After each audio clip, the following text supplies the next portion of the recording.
Election commission of India head head Gyanesh Kumar ने Bhajpa join कर लिया है और ज्ञानेश कुमार खुल करके भाजपा के लिए काम कर रहे हैं, निष्पक्ष काम नहीं कर रहे हैं। ये आरोप है विपक्ष का, ये आरोप है राहुल गांधी का, ये आरोप है तेजस्वी यादव का। वोट चोरी को लेकर के पूरे भारत में बवाल मचा हुआ है। संसद से लेकर के बिहार के सड़कों तक मानो कि संग्राम मचा हुआ है। लगातार विपक्ष हमलावर है। राहुल गांधी, तेजस्वी यादव बिहार में वोटर अधिकार यात्रा के दौरान लगातार election commission of India head head Gyanesh Kumar पर हमलावर हैं, भाजपा पर हमलावर हैं। वो ये आरोप लगा रहे हैं कि ज्ञानेश कुमार भाजपा के लिए काम कर रहे हैं। तेजस्वी यादव ने ये कहा कि ये ज्ञानेश कुमार है, भाजपा की सदस्यता ले ली है और भाजपा के लिए काम कर रहे हैं, ये निष्पक्ष काम नहीं कर रहे हैं। हालांकि इस पद पर जो व्यक्ति बैठा होता है, जो इलेक्शन कमीशन ऑफ इंडिया का हेड होता है, इलेक्शन कमीशन ऑफ इंडिया जो है, ये संस्था जो है बिल्कुल निष्पक्ष काम करती है और पूरे भारत में चुनाव की प्रक्रिया को पूरी कराती है। इसी के देखरेख में यही चुनाव प्रक्रिया कराती है और इसका किसी पार्टी से लगाव नहीं रहता है, यह निष्पक्ष काम करती है। लेकिन राहुल गांधी और तेजस्वी यादव लगातार ये आरोप लगा रहे हैं कि Gyanesh Kumar election commission of India head हेड भाजपा के लिए काम कर रहे हैं।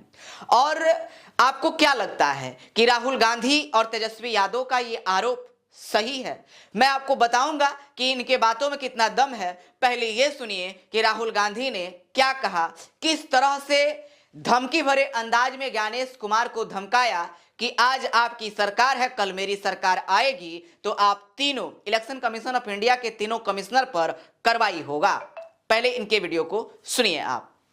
इलेक्शन कमिश्नर बैठे हैं, इन तीनों से मैं कह रहा हूं, आप एक बात समझ लो, मोदी जी की सरकार है, वो सब ठीक है।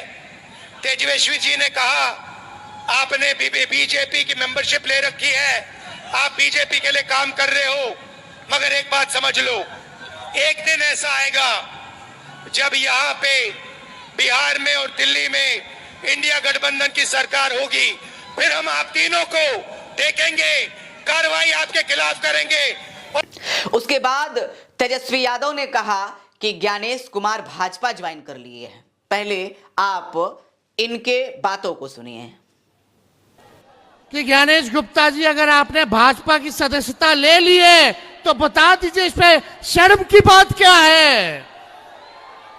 इसमें तो कोई बहन और बेटियों का अपमान नहीं है। तो अगर आपने लिया है सदस्यता तो आप बता दीजिए। आपको लगता है कि क्या वाकई में ज्ञानेश कुमार भाजपा के लिए काम कर रहे हैं?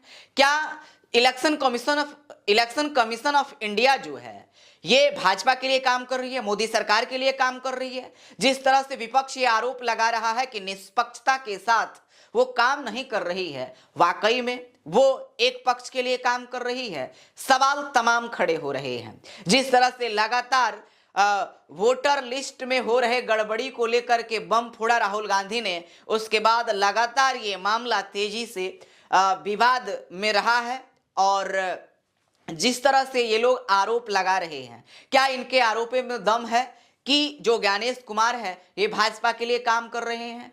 तो चलिए कुछ हम ज्ञानेश कुमार के इतिहास को समझने की कोशिश करते हैं, इनके काम करने के क्रोनोलॉजी को समझते हैं। ये ज्ञानेश कुमार हैं और ये ज्ञानेश कुमार जो हैं ये 2018 से, यानी कि ये 25, अगर 5 सालों के कार्यकाल को अगर हम देखें तो 2018 से लेकर के 2023 तक ये गृह मंत्रालय में सचिव रहे। और गृह मंत्रालय कौन रहा 2018 से लेकर के 21 तक? गृह मंत्रालय किसके पास रहा? अमित शाह के पास रहा। आप देख सकते हैं तस्वीरों में किस प्रकार से ये बगल में ज्ञानेश कुमार हैं और बाकी अमित शाह को आप जानते ही हैं। 18 से लेकर के 21 तक गृह मंत्रालय में अमित शाह के नीचे ये सचिव रहे हैं। उसके बाद ये ज्ञानेश कुमार 2021 के बाद 2022 से लेकर के 24 तक सहकारिता मंत्री के ये सचिव रहे हैं। और सहकारिता मंत्री हमारे ये हैं, सहकारिता मंत्री अमित शाह, इनके ये सचिव रहे हैं 2022 से लेकर के 24 तक। यानी कि 2018 से लेकर के ये 2024 तक अमित शाह के नीचे सचिव रहे। उसके बाद इन्हें इलेक्शन कमीशन ऑफ इंडिया का हेड बना दिया गया। अब जरा आप ये बताइए कि क्या ज्ञानेश कुमार वाकई में निष्पक्षता के साथ काम कर रहे होंगे? क्या वाकई में वोट में गड़बड़ी नहीं हो रहा होगा?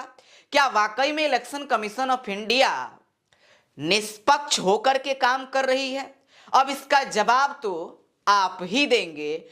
इन तस्वीरों को देखने के बाद, ज्ञानेश कुमार के क्रोनोलॉजी को समझने के बाद, अगर आपको लगता है कि ज्ञानेश कुमार वाकई में निष्पक्ष काम कर रहे हैं तो आप नीचे कमेंट बॉक्स में कमेंट करके हमें जरूर बताएं।